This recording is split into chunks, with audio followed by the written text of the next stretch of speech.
जब सब कुछ इस जगत में भगवान जी द्वारा बनाया गया तो उसमें कुछ चीजों का चयन निषेध क्यों है, जैसे काम, क्रोध, लोभ, मोह आदि? आप हमें ये बताओ कि हमारे ही शरीर में मूत्राशय मलाशय है ना, लेकिन उसका त्याग कहीं एकांत में करने का विधान बनाया गया है।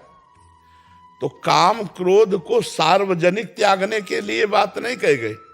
हमारी बात समझना, अगर आप एक पत्नी व्रत हैं और अपनी पत्नी से काम का प्रयोग करते हैं तो धर्म में काम वो भगवान की प्राप्ति का हेतु होगा। लेकिन आप पराई बहनी बिटिया से करेंगे तो कानूनी और भागवतिक दोनों में आप बंधन युक्त हो जाएंगे। आप अपने पुत्र को सुधारने के लिए क्रोध कर रहे हैं तो वो क्रोध न्याय संगत है, लेकिन आप पड़ोसी से झगड़ा करके क्रोध कर रहे हैं तो आप हथकड़ी पकड़ के जाओ। हमारे भगवान ने ये पूर्ण है, पूर्ण में सब कुछ होता है। अब उस पूर्ण में तुम्हें पूर्ण तक पहुंचने के लिए कुछ त्याग करना है और कुछ ग्रहण करना है। तो क्या त्याग करना है वो शास्त्र बताता है, क्या ग्रहण करना है ये तस्मात् शास्त्रम प्रमाणमते कार्याकार व्यवस्थित हो। क्या विधि है, क्या निषेध है, क्या करना चाहिए, क्या नहीं करना चाहिए। तो आप हमारी बात समझ पा रहे हैं? उसका प्रयोग है।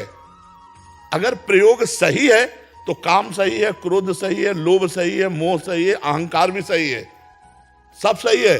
जैसे अस अभिमान जाय जन भोरे, मैं सेवक रघुपति पति मोरे, ये अभिमान, तो अभिमान भी सार्थक हो गया।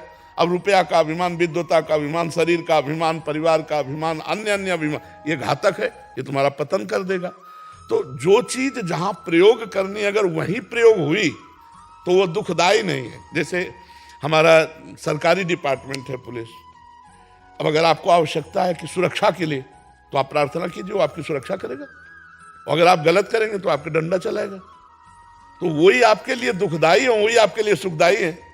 तो जब आप कानून के विरुद्ध चलेंगे तो दुखदाई, और कानून के अनुकूल चलेंगे तो सुखदाई है। ऐसे हमारे भगवान का पूरा डिपार्टमेंट बना हुआ है, चाहे शनि राहु ग्रह नक्षत्र, काम क्रोध लोभ मोह मद मत्सर सब।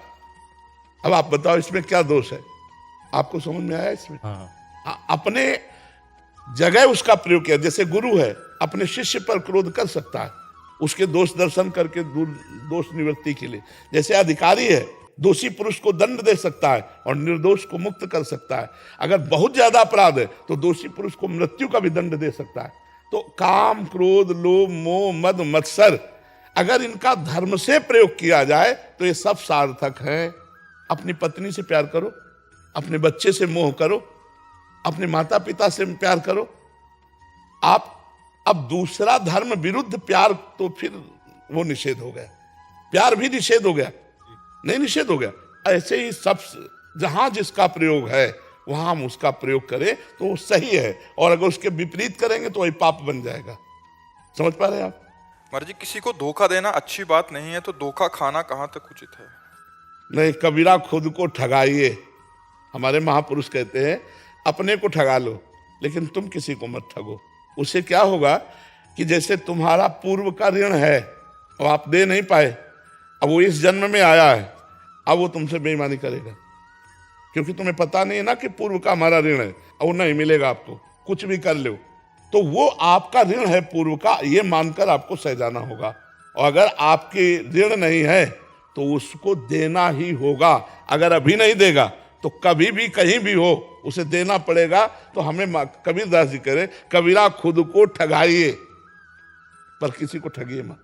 ठगना तो किसी के हाथ में है नहीं, कोई भी हमारे को आके ठग सकता है, मगर कितना ठगा जाएगी भाई, इतना उचित है। उतना ही ठगेगा जितना उचित है, इसके आगे ठग नहीं सकता, ये भी ध्यान रखो। अगर आपका पैसा है तो कोई ठग नहीं सकता, और अगर आपने पूर्व में किसी से उधार लिया है या किसी का ऋण है या किसी की ठगाई की है तो आप चाहे जितने प्रवीण हो ठगे जाओगे। दोस्ती में, व्यवहार में, व्यापार में कहीं ना कहीं वो आपको घाटा लगेगा, क्योंकि आपका ऋण उधर जाना है। लेकिन हमको किसी को नया कर्म करके ठगना नहीं। बोले अगर हमारा ऋण होगा तो उसको देना पड़ेगा, वो देगा। किस विधान से देगा वो भगवान जानते हैं, लेकिन हम ठग के विधान से अब नहीं लेंगे।